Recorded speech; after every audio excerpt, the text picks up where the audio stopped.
Ini parah nih.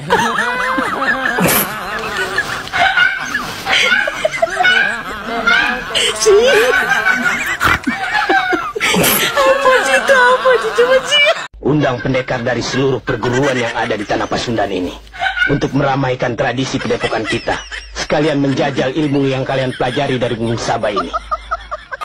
Untungnya pada MK. Waktu itu dikatakan jangan sampai anak saya menjadi salah satu. Jangan. Anda pilih semuanya, meritokrasi. Itulah sebabnya kenapa kita harus jaga. Kalau ke masjid mau ngapain? Mau beli telur? Mau beli minyak? Atau mau kampanye di masjid? Enggak ada orang kampanye di masjid. Orang waras enggak kampanye di masjid. Yang kampanye di masjid orang yang enggak waras.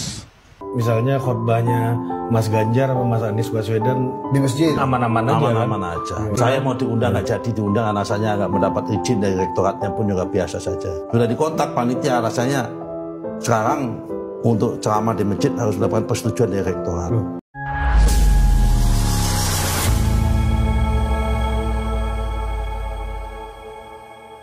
Assalamualaikum warahmatullahi wabarakatuh, saudara-saudaraku sebangsa dan setanah air.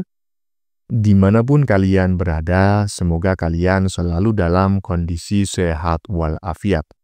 Berjumpa lagi dengan saya di Gaspol Update. Kami bukanlah buzzer pihak manapun, kami hanya menyajikan keputusan tetap ada di tangan Anda. Teman-teman, ini ada video yang menurut saya cukup menarik, yakni tentang kejulitan neti dalam menanggapi perilaku Abah dan Pak Uban yang akhir-akhir ini kayaknya masih terlibat ya dalam sebuah program kerja kelompok. Kerja kelompok menjatuhkan Prabowo dan Gibran maksudnya. Jadi kerja kelompok yang terjalin sejak masa Pilpres dulu itu hingga kini kontraknya ternyata masih berlanjut ya. Iyalah. Apalagi baru-baru ini mereka berdua berceramah di masjid ya, di salah satu universitas ya. Dan isi ceramahnya sangat politis ya. Mereka berpidato di masjid yang sama, cuma waktunya aja yang berbeda ya kan. Kalau nggak kerja kelompok, mana mungkin, ya kan? Iyalah. Dan ada kabar teman-teman ya, bahwa pihak rektor ya hanya menerima penceramah dari kubu pembenci Jokowi dan pemerintah. Waduh, lah kok begitu sih Pak Rektor? Aduh, harus diusut ini ya kan? Ternyata rektornya ya kan yang terafiliasi dengan orang-orang kadrun-kadrun ini ya kan? Iyalah, seharusnya kalau yang pembenci pemerintah diperbolehkan berceramah ya di masjid universitas tersebut, seharusnya para pendukung atau loyalis Jokowi dan pemerintah ya seharusnya juga diperbolehkan agar seimbang kan seperti itu. Nah, bagaimanakah videonya dan bagaimanakah respon netizen? Mari kita tonton bersama, kemudian mari kita komentari bersama di bagian akhir video. Ini dia.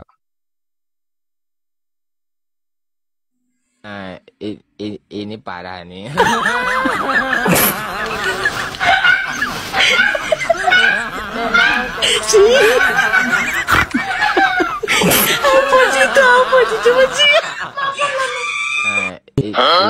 parah nih.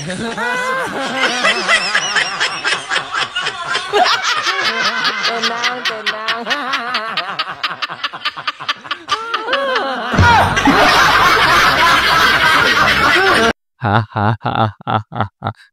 Ini sih menurut saya ini sedang rapat gitu kan. Iya, sambil minum kopi atau minum teh gitu ya. Itu Abah nanya, Ban, Uban, apalagi nih cara kita untuk nyerang pemerintah? Sudahlah, Bah, ya kan? Udah, santai aja. Yang penting terang-terangan. Kayak saya gitu loh. Kayak saya gitu loh, iya kan? Program-program pemerintah itu diserang ya kan. Walaupun kita tahu pada saat sama-sama menjadi gubernur, kita kan nggak bisa kerja. Aduh, lanjut. Undang pendekar dari seluruh perguruan yang ada di tanah Pasundan ini untuk meramaikan tradisi padepokan kita, sekalian menjajal ilmu yang kalian pelajari dari Gunung Saba ini. Maaf Guru, apakah Ki Jara dan Lugina perlu kita kasih tahu? Mereka sekarang sedang berada di Gunung Anjuang. Waduh, pendekar, ayo Kar. pendekar kira Isagedi, ya kan. Abah sudah jadi pendekar tapak angin, ya kan, sehingga Abah baru daftar langsung jadi guru, ya kan. Iyalah, dari dubbing ya, dari sound yang kita dengarkan tadi, Abah mengundang para pendekar di tanah Pasundan. Aduh, neti-neti plus 62 ini nggak ada akhlak ya. Lanjut.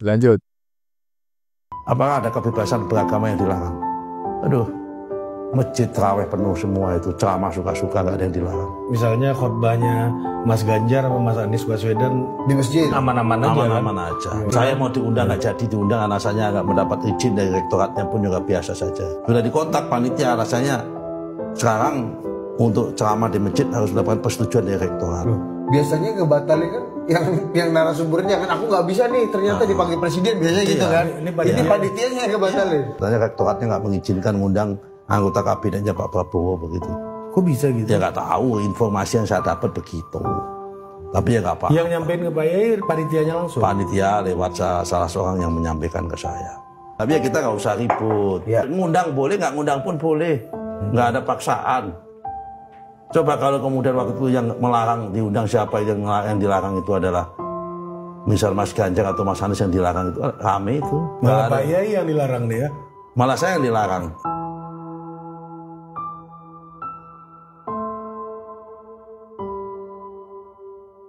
Ya, mendengar apa yang disampaikan oleh Nusron Wahid barusan teman-teman ya, salah satu menteri di kabinet Prabowo, ini sangat miris sekali, membuat saya secara pribadi mengelus dada.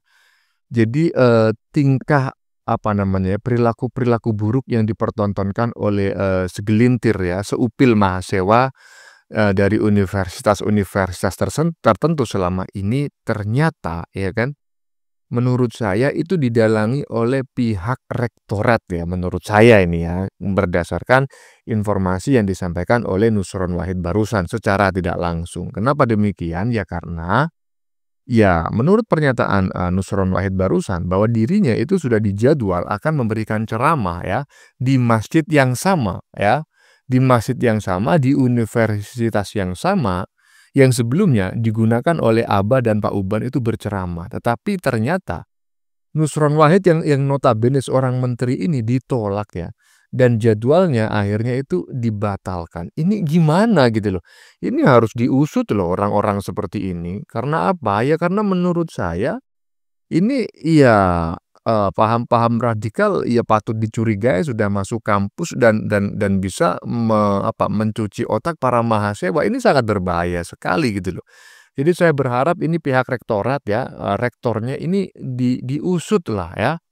Kalau perlu ya diganti lah, bahaya macam kayak gini. Seharusnya kan tetap memperbolehkan siapa saja. Kalau memang Abah dan Pak Uban diperbolehkan, ya kan, Profesor Simaput diperbolehkan ibaratnya untuk berceramah. Lah kenapa orang lain nggak diperbolehkan? Ini kan, waduh, nggak bener nih, ya kan? Iyalah, lanjut.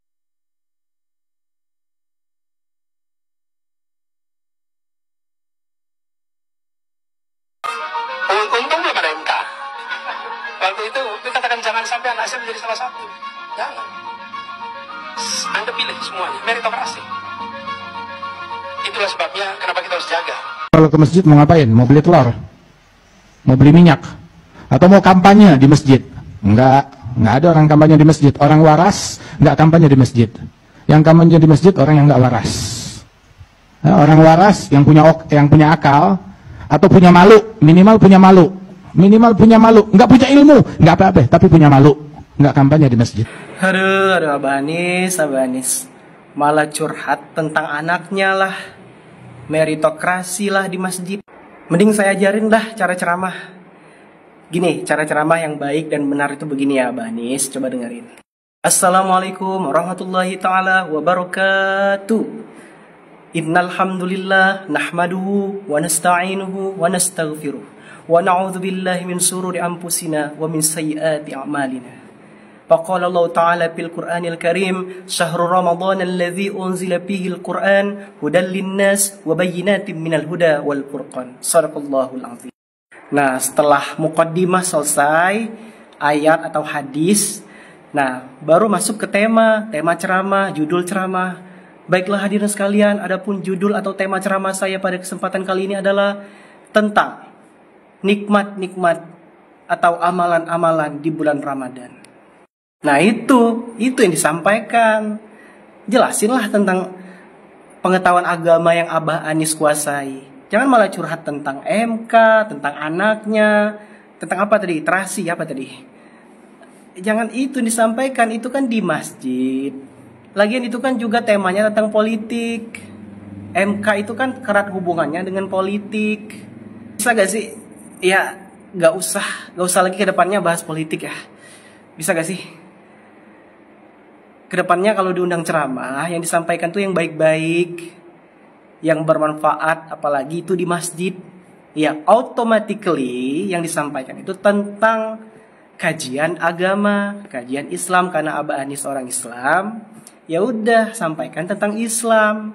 Jangan melenceng kemana-mana, apalagi jangan sampai curhat. Apalagi curhat tentang kekalahan yang kemarin. Udahlah, move on. Life must go on. Udahlah. Sekarang itu yang Abah Anies harus lakukan adalah kasih tahu ke anak-anak Abah, para penonton itu, kalau ada anak-anak Abah, kasih tahu, semoga bisa menjadi manusia yang ikhlas, legowo. Lupakanlah masalah pemilu kemarin. Mari jaga persatuan. Jangan berpecah belah meskipun kita kemarin pilihannya beda. Itu yang disampaikan. Lah ini malah bahas curhat kekalahan di masjid lagi. Dan anehnya para anak-anak Abah ini malah mendukung. Alasannya, Nabi aja dulu pakai masjid buat politik juga kok. Emang Nabi curhat di masjid? Kasih tahu mana dari lama, mana hadisnya yang menyatakan Nabi curhat di masjid. Bahas politik, nyindir orang, nggak ada. Apalagi cerita tentang anaknya, aduh nggak ada tuh. Nggak pernah saya baca riwayat begitu, nggak ada. Jadi menurut saya kalau Abah Anies merasa orang yang berpendidikan, berkualitas, pintar, ya udah, kedepannya bisa lebih bijak lagi. Tahu tempat ceramah di masjid. Kalau mau berpolitik ya nanti 5 tahun lagi. Kalau Abah dicalonkan, kalau enggak ya udah. Ya kita lihat ke depannya. Umur juga nggak ada yang tahu, rencana Tuhan nggak ada yang tahu ke depan. Bisa jadi nanti Gibran yang presiden selanjutnya. Who never knows. Nah, masa Abah diceramain sama netizen, malu nggak Abah? Ya malu lah, ya kan? Kalau saya sebetulnya, kalau misalnya ya di posisi Abah, saya malu kalau diceramain oleh anak muda macam kayak gini, apalagi gua gitu kan, keturunan imigran, ya kan? Udah menahbiskan dirinya sebagai Habib ibaratnya, ya kan?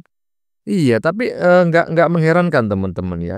Jadi saya memang sependapat gitu loh dengan apa yang disampaikan oleh banyak orang, bahwa sebetulnya orang-orang yang mengaku ya keturunan Nabi, ya kan, berasal dari salah satu negara atau wilayah di Timur Tengah gitu kan. Sebetulnya mereka pemahaman tentang agamanya itu sangat rendah sekali. Iya. Dan kemarin ketika saya amati gitu ya, secara saksama ketika Abah itu memimpin sebuah sholat gitu ya, sholat Jumat atau sholat apa, sholat Jumat kayaknya, ya kan. Nah itu ternyata ya bacaannya salah semua, ya kan.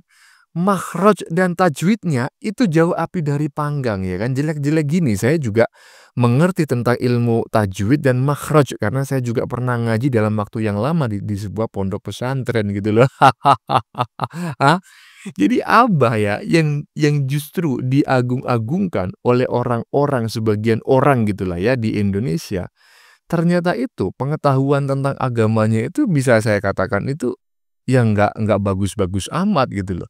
Makanya saya juga yakin gitu loh, orang-orang yang menganggap Abah ini manusia istimewa juga pemahaman agamanya lebih dangkal lagi daripada Abah, ya kan? Iyalah, buktinya dia nggak bisa mengetahui bahwa Abah itu sebetulnya pengetahuan agamanya itu di bawah rata-rata gitu loh. Iya kan? Iya, iya teman-teman. sudah kita saksikan bersama beberapa video yang sudah kami sajikan ya. Tadi di bagian depan kita lihat bersama video tentang kekocakan neti gitu ya dalam mengisengin Abah dan Pak Uban ya. Tadi kita lihat bersama Abah sedang disumpah ya atau sedang mengucap ikrar pada sebuah acara penobatan ahli silat ya atau apa gitu tadi gitu ya, nggak ngerti lah saya. Kemudian dikasih backsound yang menurut saya sangat kocak sekali ya. Hahaha. Undang pendekar yang ada di seluruh tanah Pasundan ini. Katanya tadi saya masih ingat ya kan. Dasar kira sakti kau itu. Oke teman-teman ya. Konten yang baru saja kita saksikan ini adalah tentang kejulidan neti menanggapi perilaku Abah dan Pak Uban yang akhir-akhir ini kayaknya masih terlibat dalam sebuah program kerja kelompok gitu ya. Kerja kelompok menjatuhkan Prabowo dan Gibran maksudnya. Jadi kerja kelompok yang terjalin sejak lama itu ya, sejak Pilpres hingga kini kontraknya ternyata masih berlanjut. Apalagi baru-baru ini mereka berdua berceramah ya di sebuah masjid yang sama ya kan, di salah satu universitas di Jawa, ya itulah pokoknya ya. Dan isi ceramahnya sangat politis sekali ya, dan ada kabar bahwa pihak rektor hanya menerima penceramah dari kubu pembenci Jokowi saja ya, pembenci Jokowi dan pemerintah ya kan. Kalau pendukung Jokowi dan berasal dari kalangan pemerintah yang saat ini sedang berkuasa, nggak boleh. Lah kok begitu sih rektor? Aduh, harus diusut ini ya kan? Bagaimana menurut kalian? Keputusan ada di tangan Anda. Silakan tulis di kolom komentar baik Anda yang setuju maupun yang tidak setuju dengan isi konten ini. Sebelumnya saya memohon maaf ya jika dalam penyajian konten ini ada kata-kata yang menyinggung, kurang tepat penggunaannya atau ada data yang dianggap keliru atau salah. Saya memohon maaf yang sebesar-besarnya. Kita jumpa lagi di lain video. Salam NKRI.